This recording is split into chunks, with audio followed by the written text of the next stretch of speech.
Kennedy DuPont had been planning her big summer blowout for months. The party had been catered by one of the hotels her dad owned. She'd pored over every detail of the DJ's set list like it was the Treaty of Versailles and peace hung in the balance. Most importantly, her parents were in Virginia Beach for the whole weekend, so we had the run of the house. And it was a hell of a house. 3 floors of professionally decorated rooms with high ceilings, a basement that was tricked out like a nightclub, and a lagoon-style pool out the back that looked like it belonged in a Pacific Island resort. I was aiming to head straight for the pool, but when I arrived, Kennedy wasn't having any of that. "Tanner!" she exclaimed, as though I was her favorite person in the world, even though she hadn't spoken to me in the months since Braden, one of my teammates, had broken up with her.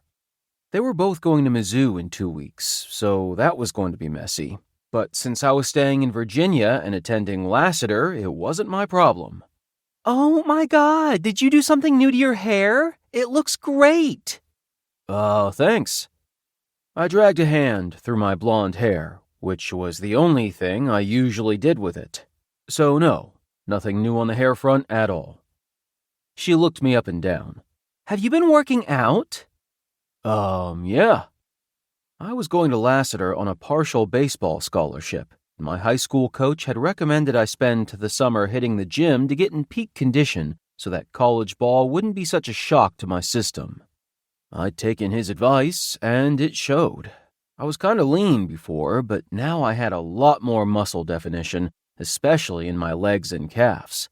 Like, I wasn't fully jacked or anything, but my shirts had gone up a size, and I was a lot more solid than I had been. "Well, you look real good. Come up to my room," she exclaimed and caught me by the hand.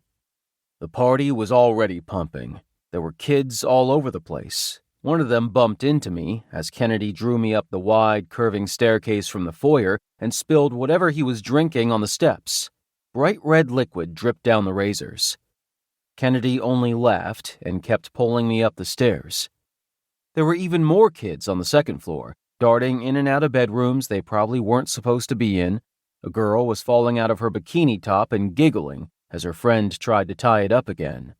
A couple of guys I knew from math class were ogling the spectacle. The friend shot the math class guys a dirty glare and pulled Free Boob Girl into a bedroom so they lost the audience. Kennedy dragged me past the math class guys and into her bedroom, closing the door behind us.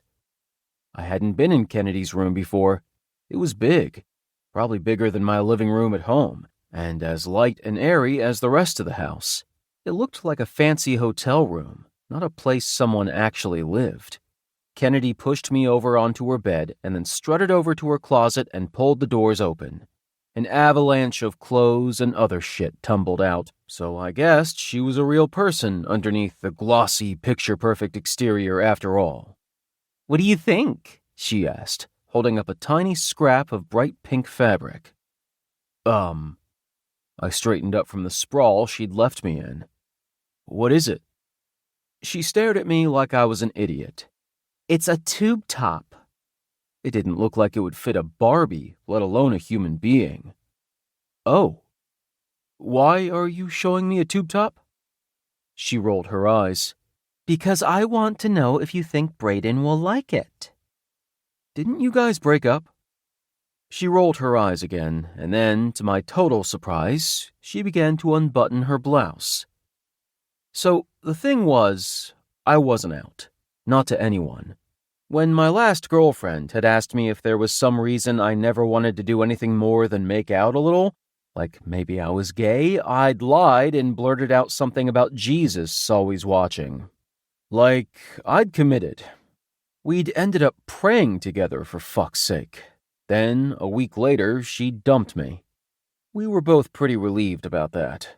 But the point was, as far as everyone knew, I was 100% straight. And now I was staring at my second set of boobs in under a minute. I said. "What are you doing?" To keep listening to this audiobook, I've left you a link in the description so you can do it, at no cost thanks to Audible's 30-day free trial.